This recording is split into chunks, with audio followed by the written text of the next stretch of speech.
নীলফামারীর জল ঢাকায় হালকা বা মাঝারি ধরনের বৃষ্টি হলে প্রাথমিক বিদ্যালয়ের মাঠে সৃষ্টি হয় জলাবদ্ধতা। এতে হাঁটু পরিমাণ পানি জমে ওঠে মাঠে। এই অবস্থা জল ঢাকা পৌরসভা ১ নং ওয়ার্ডের দুন্দিবাড়ি মডেল সরকারি প্রাথমিক বিদ্যালয়ের। এতে চরম ভোগান্তিতে পড়েছে বিদ্যালয়ের শিক্ষক ও শিক্ষার্থীরা। সরেজমিনে গিয়ে দেখা গেছে বিদ্যালয়টির মাঠ নিচু হওয়ায় এবং পানি নিষ্কাশনের ব্যবস্থা না থাকায় একটু হালকা বা মাঝারি ধরনের বৃষ্টি হলে মাঠটি জলাবদ্ধতার সৃষ্টি হয় থাকে। জলাবদ্ধতার কারণে শ্রেণীকক্ষে যাতায়াতের সময় শিক্ষার্থীরা অনেকেই পা পিছলে পড়ে যায়। এতে নোংরা হয় তাদের জামা কাপড় ও ভিজে যায় বই খাতা। শিক্ষা প্রতিষ্ঠান খোলা থাকলেও শিক্ষার্থীরা শ্রেণীকক্ষ ছেড়ে মাঠে নামতে পারছে না।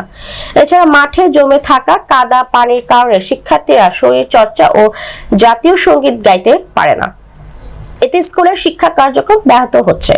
এই পরিস্থিতিতে দ্রুততার সঙ্গে বিদ্যালয় মাঠের জলাবদ্ধতা নিরসনের জোর দাবি জানায় শিক্ষার্থীরা।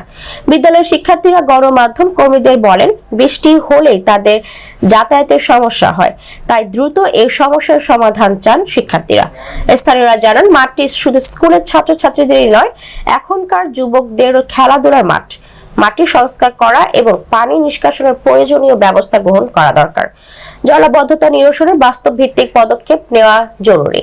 এই বিষয়ে বিদ্যালয়ের প্রধান শিক্ষক অনিল রায় গণমাধ্যমের সাক্ষাৎকারে বলেন, একটু বৃষ্টি হলেই মাঠে জলাবদ্ধতার সৃষ্টি হয়। শিক্ষার্থীদের বিদ্যালয়ে যাতায়াত ও মেধার বিকাশ ঘটানোর জন্য মাঠটির জলাবদ্ধতা নিরসনের বিশেষ প্রয়োজন।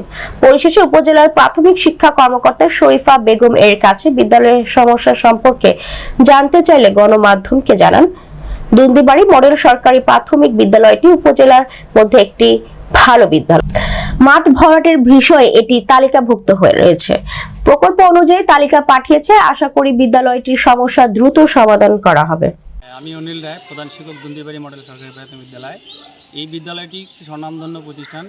এই স্কুলে প্রায় ৩৫০ জন স্টুডেন্ট লেখাপড়া করে, কিন্তু দুঃখের বিষয় এই স্কুলের খেলার মাঠটি খুবই একটু পানি হলেই প্লাবিত হয়ে যায়। বাচ্চারা ঠিকমতো খেলতে পারে না, বিধায় তাদের শারীরিক বিকাশ ঘটে না। বাচ্চারা স্কুলে আসতে খুব ইজি বোধ করে না। এই কারণে আমাদের স্কুলের মাঠটি অল্প পানিতে বাচ্চারা পিচ্ছিল হয়ে পড়ে যায়। শিক্ষক সহ বিভিন্ন কারণে আমরা চলাফেরায় আমাদের অসুবিধা হয়।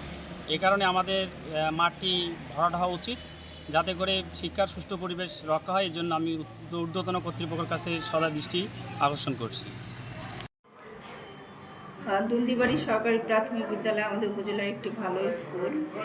এই স্কুলের সমস্যা আমি স্কুলে বেশ কয়েকবার গিয়েছি। ওনার যে সমস্যা, সেগুলি সমস্যা সম্পর্কে আমরা সবাই অবগত আছি এবং এই সমস্যা থেকে উত্তরণের জন্য যে পদক্ষেপগুলো নেওয়া দরকার, আমরা যেমন মাঠ ভরাটের যে তালিকা, সেই তালিকাতেও ওই দুন্দিবাড়ি সরকারি প্রাথমিক বিদ্যালয়ের নাম আছে। তালিকা পাঠিয়েছি, প্রাক্কলিত তালিকা। আশা করছি আমরা সমস্যার সমাধান হবে শীঘ্রই।